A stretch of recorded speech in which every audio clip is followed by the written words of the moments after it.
how to link records in Airtable. So first go to Airtable, then click on the plus icon here.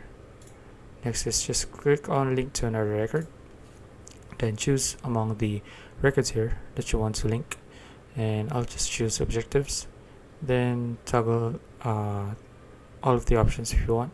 I'll just toggle one here and select to view, and of course you can also add a field name and add a description as well if you want. So just click on create field once you're done.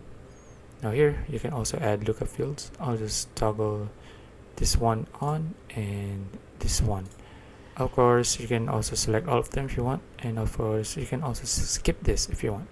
So once you're done, just click on add fields, and now there you go. They just linked a new record to another record, so you can see from objectives. So that's it. If you found this video useful, please like and subscribe for more videos like this. See you in the next one.